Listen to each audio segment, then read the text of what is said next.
Hello everyone, welcome to my YouTube channel. I, Professor Prashant Bua, Dr. Subhash Technical Campus, Junagadh. We have started a lecture series of G+3 RCC residential building. As per you know, the previous lectures we have already discussed about the lots of steps regarding G+3 RCC building. So in previous lecture, we'll start to design a column using the data of based on already we have to design a slab, beam and different structural element as per the data is given. So we have to select, as per you have to see in the screen, C10 column out of this layout plan. So according to as per the C10 geography or column itself, we decided the loading area based on the IS code recommended. So you have to see that hatched area that will be covered against the floor area transferring the load of this column, and we have to get 30 meters square. You can see in the screen also. So this is our C10 column that we already started to the design, and you have to see that the floor area location, this much area has transferring the load to this C10 column. So this floor area we have to decided. Rest of this floor area we already calculate load on column and a floor wise. So at the end of previous lecture we have to stop the total load from upper floor, and I think we have to calculate step by step roof to third floor to second floor to first floor, and first floor to plinth. So at the end of plinth, we have to find out total load of 2284.84 kilonewton. Please cross check your previous lecture. I hope you have to understanding up to this step what is the procedure to analyze the force in column and how we calculating the force regarding column C10. So today's in this lecture we'll start the next step of nothing but column between plinth and footing. So in previous lecture we have to stop up to the plinth. It means हमने roof और third floor का load find किया सभी element consider करके, roof slab, wall, main beam and secondary beam. Same way हमने find किया third floor से second floor तक का. उसमें अपर फ्लोर जो हमारा रूफ और थर्ड फ्लोर है वो ऐड किया तो हमको टोटल थर्ड फ्लोर और सेकंड फ्लोर का लोड मिला. देन हमने फाइंड किया सेकंड फ्लोर और फर्स्ट फ्लोर, उसमें टिपिकल फ्लोर का सेम एरिया लोड रहेगा मगर अपर फ्लोर में जो होता है वो ट्रांसफर किया. ऐसे करके हमने फर्स्ट फ्लोर और प्लिंथ तक का हमने लोड फाइंड किया है. But what about the column between plinth to footing? अभी एक स्टेप और रह गया, वो क्या है? प्लिंथ से फुटिंग तक का लोड. तो हमको फाइंड करना है. तो वो किस लिए फाइंड करना है? कॉलम की डिजाइन के लिए. तो जो प्रीवियस हम स्टेप जो यहाँ पे स्टॉप हुए थे प्रीवियस लेक्चर में वही इनफ है, मगर जब हमको फुटिंग की डिजाइन करनी है at that time we not calculate this all procedure. That's why we have to completed this load up to the footing level. इसलिए हमको फुटिंग तक का कॉलम का लोड इसी स्टेप में फाइंड करना है. So that's why we go forward. The next step is between column between plinth and footing. So हमारा नेक्स्ट स्टेप रहेगा जो कि है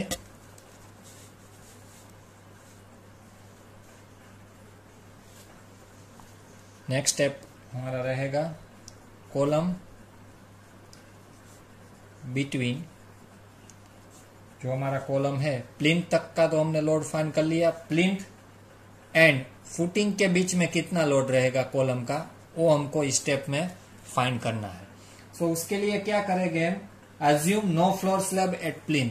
सो हम ऐसा एज्यूम कर देते हैं no floor slab at plinth. तो प्लिंथ तक कोई भी फ्लोर स्लैब नहीं है ऐसा हम एज्यूम कर सकते हैं. तो ओनली कंसीडर क्या करना पड़ेगा? कौन सा लोड कंसीडर करना पड़ेगा इस स्टेप में? तो प्लिंथ बीम का ओनली क्या आएगा? प्लिंथ बीम आएगा. एंड वॉल भी हम कंसीडर नहीं करेंगे. सो नो वॉल लोड्स वो भी हम कंसीडर नहीं करेंगे. फ्लोर स्लैब नहीं करेंगे, वॉल का लोड नहीं कंसीडर करेंगे. तो क्या आएगा? Plinth beam. तो उसमें भी wait of plinth main beam and wait of secondary beam और कॉलम का जो हमारा लोड है, तो वही 3 लोड ही हमको प्लिंथ टू फुटिंग में कंसीडर करना है। सो ये आपको यहाँ पे याद रखना पड़ेगा। फ्लोर स्लैब एक तो आपको कंसीडर नहीं करना है और वॉल भी कंसीडर नहीं करनी है। सो फर्स्ट मेरा कौन सा लोड आएगा, weight of plinth main beam. So अगर मेन बीम की हम बात करें तो 11 मीटर का आ रहा था और उसका लोड आ रहा था मेन बीम का 2.72, तो वो मेरा लोड आएगा 29.92। Already we calculate in previous lecture in all the floor, same ही रहेगा। नेक्स्ट मेरा आएगा weight of secondary beam of plinth. So उसका लेंथ क्या थी 3 मीटर, क्योंकि हाफ लेना है। सेकेंडरी बीम का वेट आ रहा था 1.43, तो उसका भी समय मल्टीप्लीकेशन करोगे तो आंसर आएगा 4.29 किलो न्यूटन। और थर्ड जो मेरा है वो है weight of column itself. Column का खुद का वेट करता है तो 3 मीटर टोटल हाइट है, और कॉलम की साइज की बात करें तो 0.3 बाय 0.3 हमने कंसीडर की है, और 25 डेंसिटी ऑफ कंक्रीट। ये तीनों का अगर आप मल्टीप्लीकेशन करोगे तो आंसर आएगा 6.75 किलो न्यूटन। सो अभी तीनों आंसर का टोटल करोगे 29.92, 4.29 और 6.75, तो हमको आंसर मिलेगा 14.96 kilo Newton. This is total load. Now उसमें क्या ऐड करेंगे, लोड फ्रॉम अपर फ्लोर। तो अपर फ्लोर तक का हमने लोड फाइंड किया है, तो लास्ट में हमको प्लिंथ तक लोड मिला था 2284.84 किलो न्यूटन। वो अगर इसमें हम ऐड करेंगे और उसमें प्लिंथ टू फुटिंग का ऐड करेंगे जो कि हमारा है 14.96, तो टोटल लोड ऑन फुटिंग हमको मिलेगा। So total load on footing, यहाँ पे मैं मेंशन कर देता हूँ, ये जो लोड मिलेगा टोटल वो फुटिंग के लिए है, कॉलम के लिए नहीं है। कॉलम के लिए आपको कौन सा लोड कंसीडर करना है, जो कि हमने प्रीवियस लेक्चर में जो कंसीडर किया था, वो is nothing but our load from up to the plinth is 2284.84। ये लोड अगर आप देख रहे हो जो हमने अभी कैलकुलेशन किया है इस स्टेप में, वो कहाँ पे हमको यूज करना है, जब हम फुटिंग की डिजाइन करेंगे। सो सपोज C10 कॉलम को रेजिस्ट करने के लिए कितना फुटिंग लोड रेजिस्ट करना पड़ेगा, तब हम ये लोड का यूज करेंगे to design the footing. So right now this step is completed. Up to the footing we have to find out the total load of column. So अभी हम design of column at ground floor that will be started. So अभी हमारा next step क्या रहेगा, अभी हम design of column at ground floor, अभी हम डिजाइन ग्राउंड फ्लोर से कॉलम की स्टार्ट करेंगे। तो उसके लिए मेरा पीयू कितना है, so as you know that 2284.84 our total PU. So calculation easy रहे उसके लिए मैं राउंड फिगर कर देता हूँ 2285 kilo newton. You can see that. Now we have to find out MUX and MUY। So वो हम कहाँ से लेंगे, तो MUX ऑलरेडी हमने फाइंड कर ली है, MUY नहीं। MUX हमारा आ रहा था 37.68 किलो न्यूटन इंटू मीटर। कहाँ से मिला, so from substitute frame method. So आप रिवाइज करना है प्रीवियस लेक्चर्स और देखना है सब्स्टिट्यूट फ्रेम हमने जब अरेंज की थी तब सब्स्टिट्यूट फ्रेम मेथड का एनालिसिस भी किया था, और the end of this analysis we got the MUX 37.68। अभी MUY है वो हमको एज्यूम करना है नियरर टू द MUX से कम और नियरर रहे ऐसा MUY एज्यूम करना है। तो आप 36 भी कर सकते हो, मैंने यहाँ किया है 35 किलो न्यूटन इंटू मीटर। यहाँ पे मैं ब्रैकेट में लिख देता हूँ वैल्यू क्या है, अज्यूमिंग वैल्यू है, वो हमने कैलकुलेट नहीं की है। MUX के पैरेलल और depends we have to assume MUY। So अभी हमारे पास PU है, MUX है और MUY है। ऑलरेडी साइज ऑफ कॉलम हमने अज्यूम के लिए है। हमारी साइज ऑफ कॉलम क्या है जो हमने पहले अज्यूम करी ली थी, तो साइज ऑफ कॉलम है हमारा 300 बाय 600 mm। यहाँ पे हम अज्यूम कर लेते हैं रेक्टेंगल, क्योंकि जनरली हमारा कॉलम रेक्टेंगल ही रहता है, स्क्वायर कॉलम जनरली हम प्रिफर नहीं करते। सो उसके अज्यूम साइज ऑफ कॉलम के बाद इफेक्टिव कवर, तो generally as per the codal provision effective cover of column should be taken 16 mm। तो 60 mm हम कवर ले लेते हैं। तो B हमारा क्या रहेगा 300 mm। ओके, D जो कि डेप्थ है वो हमारा रहेगा 600 mm और D डैश है जो कि इफेक्टिव कवर है वो हमारा रहेगा 16 mm। सो ये हमारा क्रॉस सेक्शनल का सभी साइज हो गया। Now we find out maximum unsupported length of column. So अभी हमको क्या करना है, नेक्स्ट स्टेप में कॉलम की अनसपोर्टेड लेंथ फाइंड करनी है। इट मींस जो नेट कॉलम है, नेट कॉलम की लेंथ वो हमको फाइंड करनी है, उसको बोलते हैं maximum unsupported length of column. तो वो कैसे फाइंड करती है, तो टोटल जो हमारा फ्लोर का हाइट दिया गया है 3.35 मीन्स 3350 mm में कन्वर्ट कर देता हूं। उसमें से हमको बीम की डेप्थ डिडक्ट करनी है, क्योंकि ये फ्लोर स्लैब अभी आप कंसीडर करो कि बीम, तो हमारा कॉलम यहां से स्टार्ट होगा और this one is our footing. So अगर अनसपोर्टेड लेंथ की फाइंड करते हैं तो टोटल फ्लोर में से बीम का जो डेप्थ है वो डिडक्ट करना है।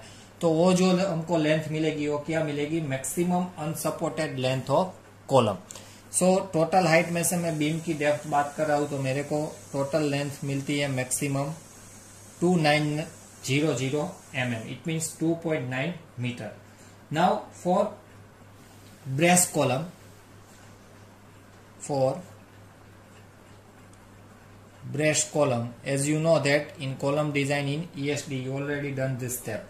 So as per the IS 456 table 28 page number 94, if you have to open this table then you have to get that LEX is equal to LEY in brace column, both are 0.65 times L, where L is unsupported length of column. So already हमने length find कर ली है, just multiply by 0.55, तो हमको effective length है वो brace column की मिल जाएगी 2900 हमारा है अनसपोर्टेड लेंथ, तो हमको मिलेगा 1885 mm, जो कि हमारा है LEX is equal to LEY. So now as per the page number 41 in IS 456 you can get the ratio of LEX upon D and LEY upon B। ये दो रेशियो हमको फाइंड करना है to deciding the column is short और long. So LEX की D upon D की बात करें, in our case both are same.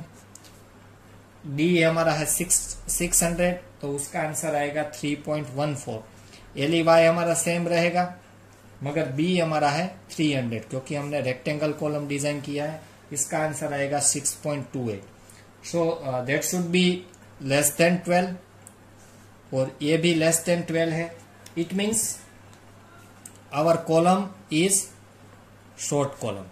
तो ये रेशियो में से हमको क्या पता चलता है कि हमारा कॉलम शॉर्ट है कि long. So this depends on LEX and LEY, and LEX और LEY कौन से किस पे डिपेंड है, अनसपोर्टेड लेंथ। इसके लिए हमने सबसे पहले अनसपोर्टेड लेंथ फाइंड किया और then next find out LEX and LEY according to table number 28। Then बाद में हमको डिसाइड किया कि शॉर्ट कॉलम है कि नहीं। Now selecting the trial section, अभी हमको ट्रायल सेक्शन सिलेक्ट करना है for the column. So next step हमारा रहेगा सिलेक्टिंग अ ट्रायल सेक्शन। तो अभी कॉलम का ट्रायल सेक्शन सिलेक्ट करना है। किसके लिए, तो कि पीयू हमारा है जो कि रजिस्ट करे 2285 किलो न्यूटन लोड.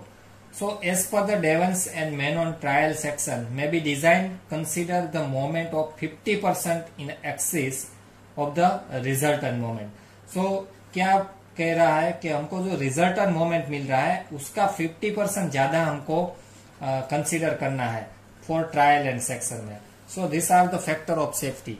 तो रिजल्टेंट हम कैसे मिलेंगे, तो दो हमारे पास है MU x और MU y. इसका रिजल्टेंट हमको फाइंड करना है तो कैसे मिलेगा, MU x square plus MU y square. तो MU x हमने सब्सटीट्यूट फ्रेम मेथड में से मिल गया, MU y हमने एज्यूम किया है और वो कितना बढ़ाना है, 15% एक्सेस करना है. तो 100% तो है ही, उसमें 50% और ज्यादा एक्सेस करना है. It means multiply by 1.15. ये हमको MU design of trial section के लिए लेना है. So this is our factor of safety, you can say 50% हम ज्यादा मोमेंट लेते हैं as per the David and Menon trial section principle. So 1.15 अगर आप ये सोल्व करोगे तो MU x हमारा है 37.68, उसका मैं स्क्वायर ले लेता हूँ. MU y हमने एज्यूम किया 35, तो आप सोल्व करोगे तो MU हमको मिलता है 51.43 kilo newton into metre. So this is our final MU for trialing section. Since you can see that our MU x is greater than MU y, hence the design of column is uniaxial moment MU for bending about x axis. इसलिए हमने MU x से कम value MU y का assume करना है. अगर आप ज्यादा assume करोगे तो अवर कॉलम है वो बाई एक्सियल में होगा, तो हमको अबाउट x और y दोनों की डिजाइन करनी पड़ेगी. That's why we assume that so that MU x should be greater than MU y. Hence the column for uniaxial moment, और वो मोमेंट कौन सी रहेगी, 51.43 kilo newton into metre for about x axis. क्यों हमने x axis ली, क्योंकि MU x और MU y का अगर आप कंपैरिजन करो कि उसमें ज्यादा मोमेंट किसकी है, MU s की. That's why we have to take x axis about the bending. So this is our trial section MU. So next हम SP16 से कॉलम की डिजाइन करेंगे, तो ही हमारा टाइम लिमिट में कंप्लीट होगा numerical, and it is the shortest process. So we have to use SP16 method. So उसके लिए पहले हमको D' करना है एक रेशियो, दूसरा करना है PU upon FCK into B into D, और तीसरा करना है MU upon FCK B into D square. तो सभी वैल्यू हमारे पास है. D' इट मीन्स हमने जो सेक्शन के लिए कवर अज्यूम किया था वो 16, कैपिटल D है हमारा है 600, तो हमारा रेशियो आएगा 0.10. नेक्स्ट जो कि है PU हमारा 2285 किलो न्यूटन है converted into the Newton. FCK हमारा 20 है 20, 300 B है, D है 600. अगर आप ये सोल्व करोगे तो उसका आंसर आएगा 0.635. नेक्स्ट जो कि हमारा है MU हमको मिला है 51.43 converted into the Newton into mm. सो 10⁶ से मैं मल्टीप्लाई कर देता हूँ. FCK हमारा 20 है, B हमारा 300 है, और D का स्क्वायर इट मीन 600 का, तो वो हमारा रेशियो आएगा 0.24. नाउ हमको D' देखना है, उसकी वैल्यू है 0.10, और हमारा D' है 0.10 एंड आवर FY इज 415. सो हमको चार्ट 44 रिफर करना है SP16 में. कौन सा चार्ट रिफर करना है, chart number 44 SP60 page number 129. Please open this chart so you can more clarify this step. So I hope you have to open this chart, page number 129. कैसे select किया? At the top corner of this chart number 45 you can see that D dash by D ratio is generally 0.1210 and FY is 415. That's why we have to choose chart number 44. उसमें आप देखोगे तो P upon FC के होगा, उसको आपको ये value अगर फाइंड करनी है तो उसके हमको P अपॉन FC के मिलेगा वो चार्ट में से। तो अगर आप चार्ट नंबर 44 ओपन करोगे और D dash by D ratio 0.10 पे देखोगे तो P अपॉन FC के हमको मिलता है 0.075। सो उसमें से हमको क्या मिलेगा? PT मिल जाएगा, क्योंकि FC के हमारे पास है तो P इज इक्वल टू क्या रहेगा? 0.075 मल्टीप्लाई बाय FC के। इट मीन्स हमारे पास P है 1.5%। So higher still is provided to verify the iteration formula. क्योंकि ये सब हमने जो मेथड ली है वो ट्रायल सेक्शन के लिए ली है, तो हमको हायर स्टिल प्रोवाइड करना है जो भी हमारा ASC आए उसके लिए। तो अगर हम ASC की बात करें, P हमारे पास है तो PT अपॉन 100, B हमारा है 3 और D है 600। तो हमको ASC मिलेगा, area of steel in concrete 270 mm²। ये जो हमारा ASC है उसको उससे ज्यादा हमको स्टील प्रोवाइड करना है to verify the iteration formula. So इसके लिए हमको 2 डिफरेंट डायामीटर भी यूज करना पड़े then it's okay, otherwise you go for the single diameter, मगर हमको डायामीटर ज्यादा आएंगे। So you have to choose choice, either you go for the single diameter and reduce the number of bar and you have to get the balance also. कैसे balance करते हैं? सो ये case में provide करते हैं 4 diameter 25 mm के plus 4 steel or 20 mm diameter के। दो डिफरेंट डायमीटर मैंने यहाँ पे ली है, तो टोटल मेरा नंबर ऑफ बार कितना आएगा? 8, मगर 4 जो डायमीटर है, 4 जो स्टील है उसका डायमीटर है 25, रिमेनिंग जो 4 है उसका है 20। सो ये दोनों मिला के अगर आप ASC देखोगे तो मिलता है 3219 mm²।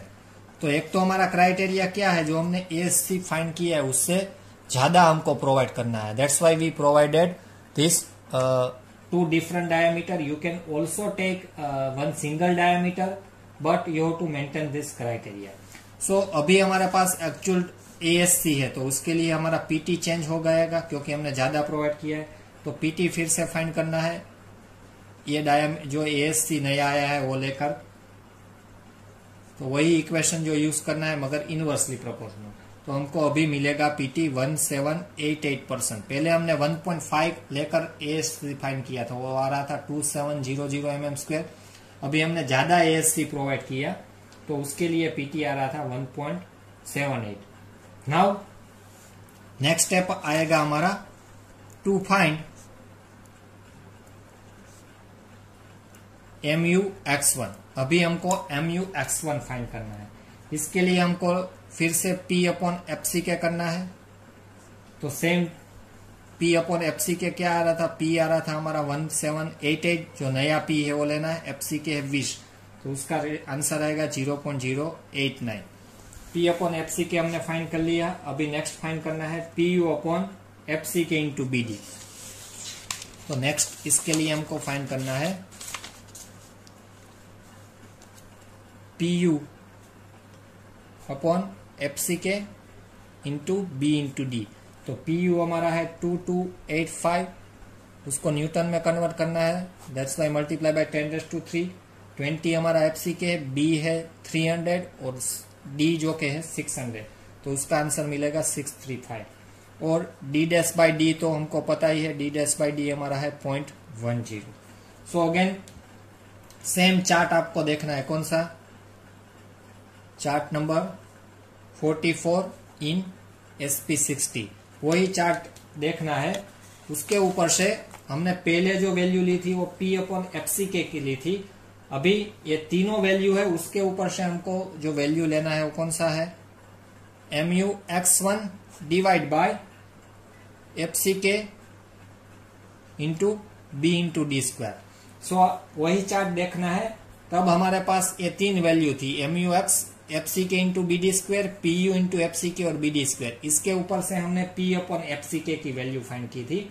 अभी इसमें P अपॉन FCK की वैल्यू है, PU upon FCK into BD है, हमको फाइंड करना है MUX1 और FCK इंटू BD स्क्वायर की। सो चार्ट में आप देखोगे तो उसकी वैल्यू आ रही है 0.041 सॉरी। तो उसके ऊपर से हमको MUX1 मिल जाएगा 0.040 मल्टीप्लाई बाय FCK 20, B हमारा है 300 और D हमारा है 600 स्क्वायर। सो हमको MUX मिलता है 86.4 इंटू 10⁶ न्यूटन इंटू mm। अगर मैं किलो न्यूटन में इसको कन्वर्ट करता हूं तो 86.4 किलो न्यूटन इंटू मीटर हमारा मोमेंट रहेगा, वो हमारा है MUX1। सेम वे अब नेक्स्ट स्टेप क्या रहेगा, MUX1 हमने जैसे फाइंड किया है वैसे ही क्या फाइंड करना है MUY1। सो नेक्स्ट स्टेप में हमको फाइंड करना है टू फाइंड MUY1। सो अभी हमको MUY1 फाइंड करना है, तो इसके लिए P अपॉन FCK की वैल्यू सेम रहेगी 0.089 बरोबर। Okay, so moment at the rate y axis अभी हमको लेना है, ये हम मोमेंट कहाँ ले रहे हैं y एक्सिस। तो उसके लिए क्या चेंज रहेगा d dash by d। Generally d हम लेते हैं 600, अबाउट y एक्सिस ले इसलिए d हमारा आएगा 300, तो रेशियो चेंज हो जाएगा 0.20। देन जो हमारा नेक्स्ट है PU upon FCK into B into D वो सेम ही रहेगा 0.635। ओनली कहाँ पे चेंज रहेगा D डैश अपॉन D में, क्योंकि अबाउट y एक्सिस हमको फाइंड मोमेंट लेनी है। एटलीस्ट हमारा D रहेगा 300 और B रहेगा D रहेगा 300 और B रहेगा 600 mm, ये चेंज रहेगा। तो इसके हिसाब से 0.20 है, तो अभी हमारा चार्ट भी चेंज हो जाएगा। अभी हमको रिफर करना है चार्ट नंबर 46 इन SP16। अभी तक हम चार्ट 44 यूज करते हैं, इसके लिए चार्ट 46 यूज करना है। तो 46 ओपन करोगे और ये तीनों वैल्यू का आप कंपैरिजन करोगे तो आपको उस चार्ट में से वैल्यू मिलेगी MUY1 FCK B into D square. यहाँ पे B और D में आपको ध्यान रखना है चेंज ना हो जाए वैल्यू, क्योंकि अबाउट y एक्सिस है इसलिए D हमारा है 300 और B है 600। सो अगर आप चार्ट में देखोगे तो उसका वैल्यू आ रहा है 0.035, तो उसमें से हमको मिलेगा MUY1 0.035, FCK हमारा है 20, B हमारा है 600 और D का स्क्वायर आ रहा था 300 का स्क्वायर।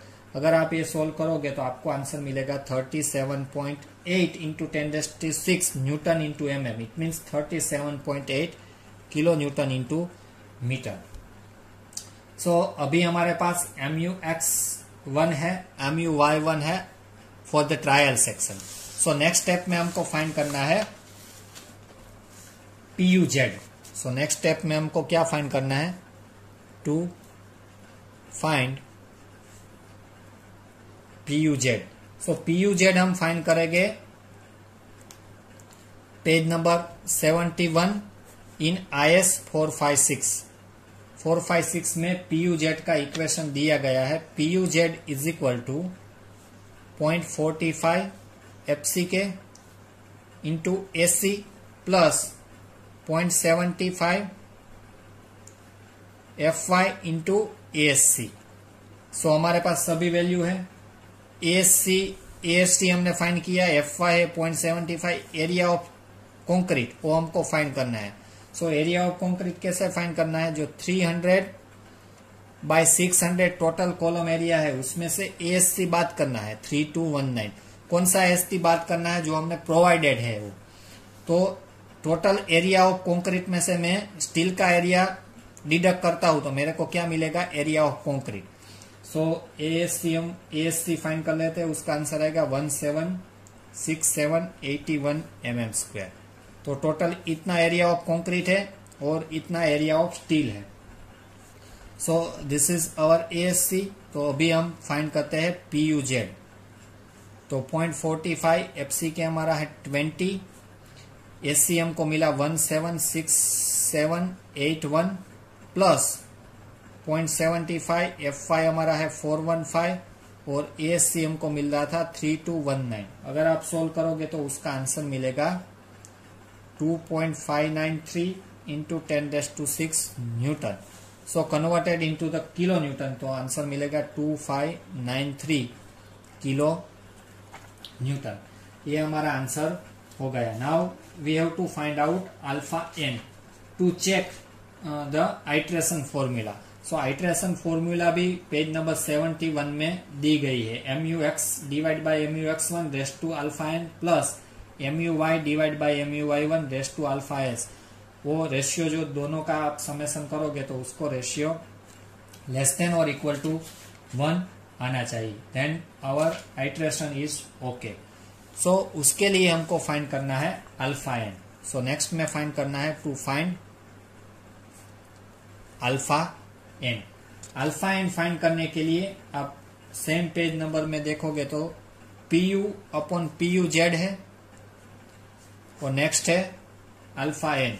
सो PU अपॉन PUZ 0.2 है तो अल्फा 1 की वैल्यू है 1 और PU अपॉन PUZ 0.8 है तो अल्फा 1 की वैल्यू है 2। सो अभी हम हमारा फाइंड करेंगे रेशियो PU अपॉन PUZ। तो हमारा PU है 2285 और PUZ है 2593, तो इसका रेशियो आ रहा है 0.881। तो हम 0.80 ले लेते हैं राउंड फिगर। सो 0.8 के लिए अल्फा एन की वैल्यू क्या है 2। सो अभी आप पेज नंबर 71 देखोगे तो वहां पे चेकिंग फॉर आइट्रेशन फॉर्मूला दी गई है दोनों मोमेंट के लिए। तो आइट्रेशन फॉर्मूला है MUX upon MUX1 raise to alpha n हमने फाइंड कर लिया plus MUY upon MUY1 into alpha n. इसका आंसर 1 और 1 से कम या 1 जितना आना चाहिए। तो हमारे पास चारों मोमेंट है, इसलिए हमने MUX वहां पे क्या लिया था, ज्यादा प्रोवाइड किया था। सो हमारे केस में MUX है 37.68, MUX1 हमारा आया 86.4 और अल्फा एन है 2। हमारा MUY हमने एज्यूम किया था 35 और MUY1 आया हमारा 37.8 रेस टू 2। अगर आप ये सोल्व करोगे तो उसका आंसर आ रहा था 1.04। So it's nearly 1, hence our iteration is okay. It means हमने जो कॉम्बिनेशन लिया था प्रोवाइड फॉर 25 mm डायामीटर का 4 और 20 का 4 डायामीटर, वो क्या यहाँ पे होता है ओके। अदरवाइज हमको ये अरेंजमेंट चेंज करनी है। अरेंजमेंट चेंज करोगे तो क्या चेंज होगा, ASC जो कि अभी तक हमारा था 329 mm²। इट मीन्स जो हमने ये स्टील प्रोवाइड किया है वो क्या था ओके। इसलिए जब हमने ये स्टील प्रोवाइड किया था तब मैंने नोट किया था कि हमको हायर साइड ASC प्रोवाइड करना है। अगर ये चेकिंग आइट्रेशन फॉर्मूला सेटिस्फाई नहीं हो रहा है, इट मीन्स हमारा ASC हमको बढ़ाना है। So this is all about AST। In next lecture we will start design of footing, this all about the column. तो कॉलम के लिए हमने स्टील फाइंड कर लिया है और वो ओके है, वो भी हमने आइट्रेशन फॉर्मूला से चेक कर लिया है। So thank you student for watching this video. In next lecture we will